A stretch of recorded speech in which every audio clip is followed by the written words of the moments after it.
زاوقبک سیدامینی روزنامه‌نگار بازداشت شده تاجیک با مادر و همسرش در بازداشتگاه حدوداً نیم ساعت ملاقات کرده است. بیرقترهای ترکی با موشک‌های هوا به هوا مجهز می‌شوند. روسیه از برنامه امنیت صادرات غله اوکراین دست کشید. مشت‌زن‌های تاجیک به اردن می‌روند. زاوقبک سیدامینی یکی از روزنامه‌نگاران دستگیر شده تاجیک بعد 4 ماه بازداشتش روز 29 اکتبر سال روان با مادر و همسرش در بازداشتگاه حدوداً نیم ساعت ملاقات کرده است. کودکان و برادرانش را برای واخوری اجازت ندادند.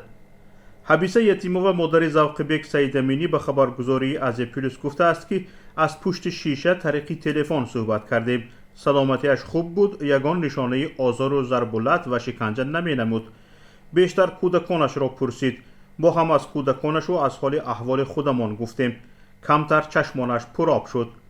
در جریان ملاقات با مادر و همسرش زاوقبک سیدامینی با آنها شعر ایجاد کرده خود را با نامی برای آچه جانم و تسبیحی برای مادرش ساخته را تقدیم نموده است.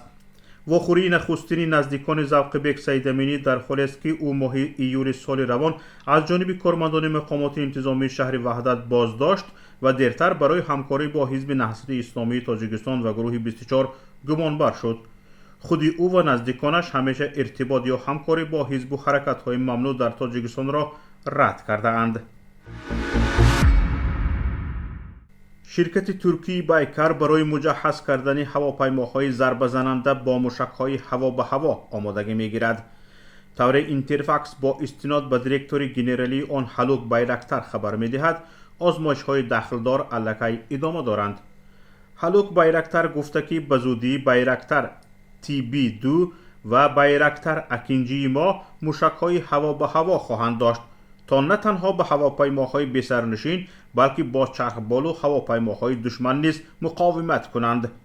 قبلا در نمایشگاه دفاعی ساحه اکسپو در استانبول بایکار و شرکت اسلحه راکتسان شرطنامه مجهز کردن هواپیماهای حمله کننده با موشک‌های ضد هوایی سنگر را امضا کردند.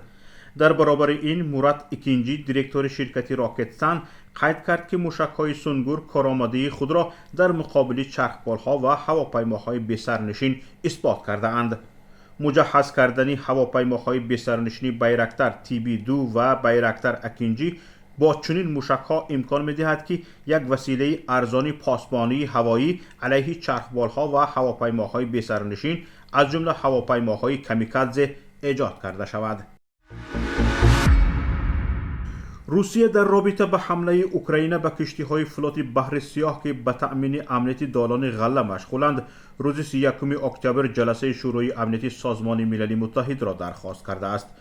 در این باره روز شنبه معاون اول نماینده فدراسیون روسیه در سازمان جهانی دیمیتری پالیانسکی خبر داد. به گفته وی روسیه نیز آنتونیو گوتیرش دبیر کلی سازمان ملل متحد درباره متوقف شدن شرکتش در اجرای سازش غله را رسما آگاه کرده است. دیمیتری پالیانسکی در کانال تلگرامی خود گفته است در پرتو حمله اوکراین در 29 اکتبر به کشتی‌های فلوت بحر سیاه که در تامین امنیت کشتی‌هایی که غله اوکراین را انتقال می‌دهند جلب کرده شدند. تشبث بحر سیاه نمایندگی دائمی دبیر کلی سازمان ملل متحد را آگاه کرده است که روسیه شرکت خود را در آن متوقف می‌کند. پالیانسکی افزوده است ما درخواست کردیم که جلسه شورای امنیت سازمان ملل متحد عاید به این موضوع روز دوشنبه 31 اکتبر برگزار شود. در همین حال ایالات متحده آمریکا مقامات روسیه را برای بازداشتن سازشنامه با میانروی سازمان ملل متحد که صادرات غله اوکراین را توسط بحر سیاه امکان پذیر می‌کرد سخت تنقید کرد. واشنگتن گفت مسکو غذا را همچون سلاح استفاده می‌کند. انتونی بلینکن وزیر کارهای خارجه آمریکا روز 30 اکتبر از مسکو خواست اجرای سازشنامه را از سر بگیرد. پرزیدنت آمریکا جو بایدن تصمیم مسکو را کاملا خشمگینانه نامید. به اطلاع او سازشنامه امکان داده است که از آخر ماه ایول امسال بیش از 9 میلیون تن غله اوکراین صادرات شده نرخ آرد و گندم در گوشه‌های جهان پایین بیاید.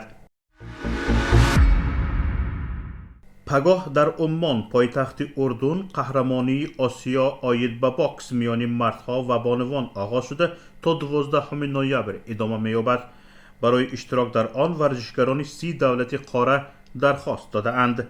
از جمله دسته منتخب تاجیکستان عبارت از 10 نفر به اردن سفر بر می‌شوند. تاجیکستان را در قهرمانی آسیا آید به باکس 8 ورزشکار از جمله 5 مرد، 3 زن و 2 مربی نمایندگی می‌کنند.